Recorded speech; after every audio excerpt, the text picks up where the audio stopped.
Well, things are slow in heaven one day, and so Moses suggests to Jesus that they go down to earth and play a round of golf at East Lake Country Club in Atlanta. Jesus agrees. When they come to the 15th tee, Jesus says he wants to play from where the pros play, a long tee shot to an island green. Standing at the championship tees, Moses points to the novice tees much closer and says, Jesus, I think we should maybe tee off from up there. I don't think we can make it over the water from here. Jesus replies, look, I saw Tiger Woods make this shot from here all last week at the Tour Championship. If he can do it, I can do it. So Jesus puts his ball down, drives it toward the green. It sails up over the fairway, out over the water, and splash, right in the water. Moses walks out, parts the water, gets his ball, brings it back to Jesus. Jesus, Moses says, I really think we should tee up from up there. I just don't think you can get to the green from here. Jesus insists, I've seen Tiger Woods make this shot. If Tiger Woods can make it, I can make it. So Jesus again puts his ball down on the tee, drives it up toward the green. It sails up over the water, splash, same result. Moses walks out, parts the water again, retrieves the ball, brings it back to him and says, now Jesus, listen, I'm not going to get your ball again. If you want to hit it from here, fine, but you're going in after it by yourself. Jesus says, look, I've seen Tiger Woods make this shot. If Tiger Woods can make it, I can make it. Puts his ball down, drives it up toward the green, sails up over the water, same result. Moses looks at Jesus standing there on the tee as if he has no intention of going to get his ball. And so Jesus figures he'll have to retrieve his ball. He walks down toward the water and just proceeds to walk right out on the water looking for his ball.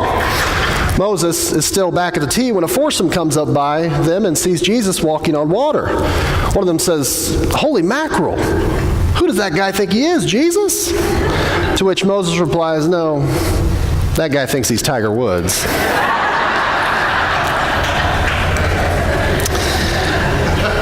The truth is, if any of us saw someone walking on water today, we would think it were Jesus too. After all, Jesus is only capable of such things, right? At least that's what the Bible tells us over and over again. Like the healing of the blind man, the raising of Lazarus from the dead, feeding the 5,000, there are some things that only Jesus can do. Which is the reason I struggle with his words in our reading from John this morning. Very truly, I tell you, whoever believes in me will do the works that I have been doing, and they will do even greater works than these. I don't know about you, but I find these words a little hard to believe, especially given the events of our last week. After listening to and reading about the Kavanaugh hearing unfold over the last several days, I can't help but lose a little hope. No matter what side you're on or how you feel about it, the whole thing is a reminder of the horrific things, not the greater things, humanity is capable of. I don't know about you, but such circumstances can make me feel we're not only incapable of doing greater things than Jesus, but truth be told, incapable of doing much of anything at all. One only need to be reminded of the extent to which problems exist in our world today, and very quickly we can feel, well, altogether helpless. Some 600 million people do not have access to clean water.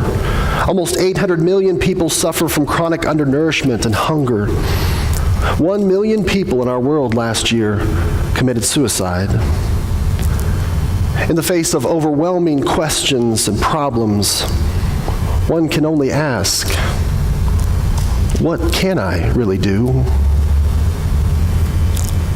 While I was joking about Tiger Woods earlier, what he did last week at the Tour Championship was no laughing matter. In fact, Harrison and I went out to watch him one day. Now, if you don't pay attention or follow golf, you have to understand that this was the culminating tournament of the season for professional golfers. The only players invited to this tournament are the top 30, those who've done the best over the course of the last season. And so the best players in the world are all gathered at this tournament. And yet almost no one is watching them. Dustin Johnson, Ricky Fowler, Brooks Koepka, their gallery's almost empty, because the crowds just swarmed Tiger Woods, to the point you really could not see him unless you went 2 or 3 holes ahead and waited for him, which got me thinking, why? Perhaps it was, at least in part, to see a glimpse of one of the greatest athletes of all time in their respective sport. And yet I can't help but wonder if it was something else, something deeper. Like wanting so desperately to be witness to a comeback story become reality. Like wanting to believe that someone who'd made so many poor choices, had been through so much personal and physical pain, was capable of even greater things. Mostly, I think it was hope. Hope that if Tiger can do it, maybe I can too. Which, truth be told, we really don't need Tiger to prove. No matter what kind of hope we might lose in humanity at one time or another, we all need a brief refresher in history to be reminded of humanity's amazing capacity for innovation and creativity and advancement. Believe it or not, if you look hard enough in those headlines in the newspaper, you can find them even today. Like the FDA's approval of a new kind of gene therapy to treat patients with leukemia. Have you heard about this?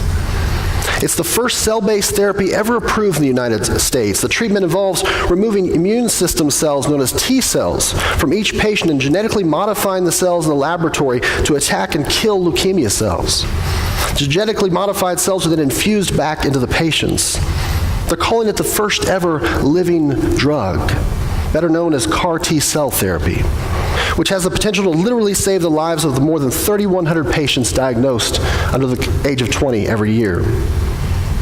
If that isn't great, I don't know what is. But is it greater than, say, walking on water? Perhaps not.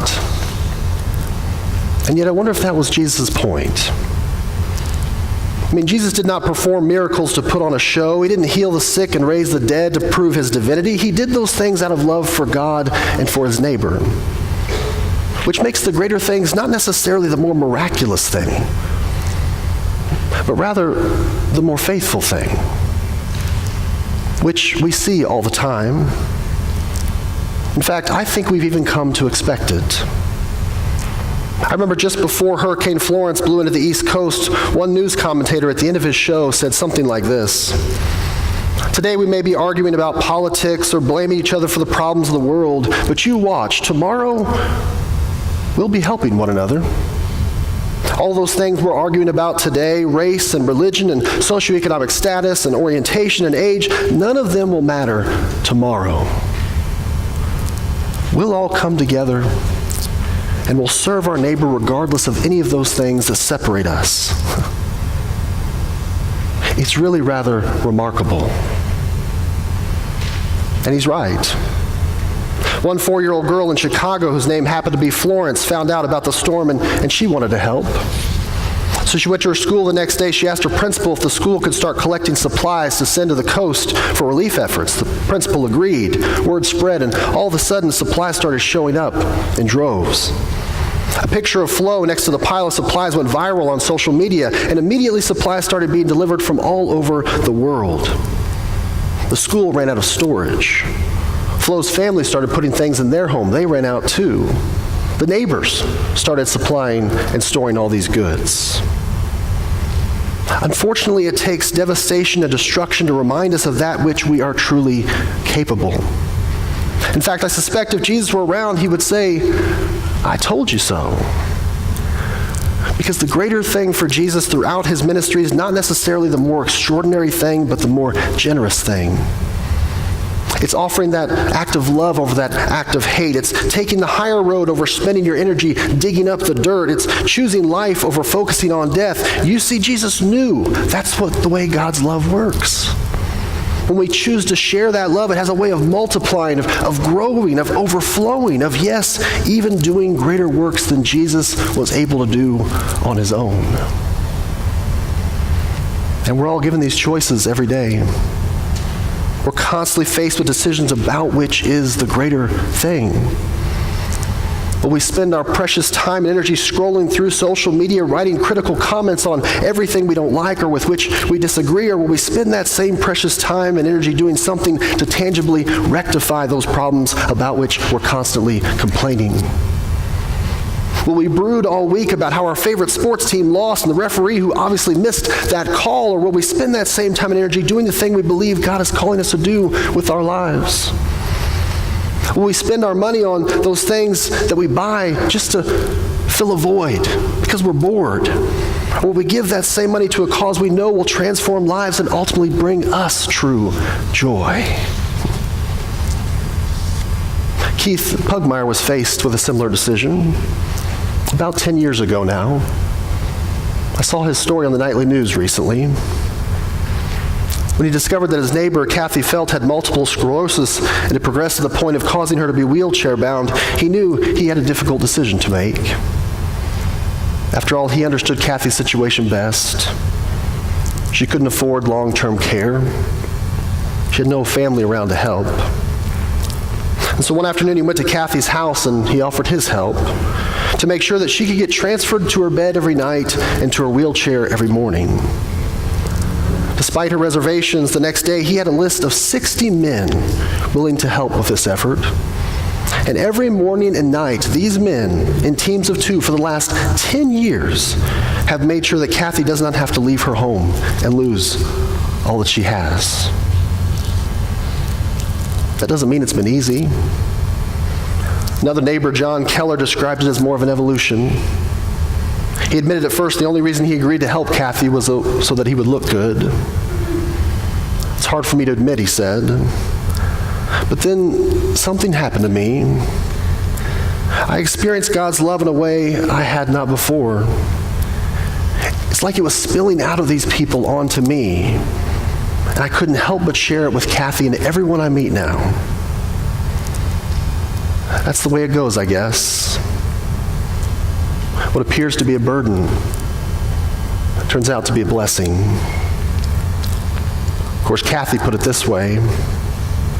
To most, it may just look like 2 men giving up a few minutes to help me. But I see it as God's miracle. You know, I had a fraternity brother in college who I got to thinking about this week. His name was Brian.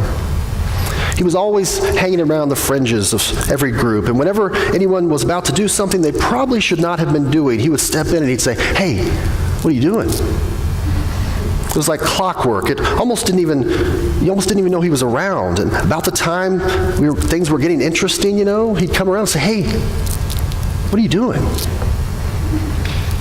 No one liked him very much. He got in the way of a lot of fun, quite frankly.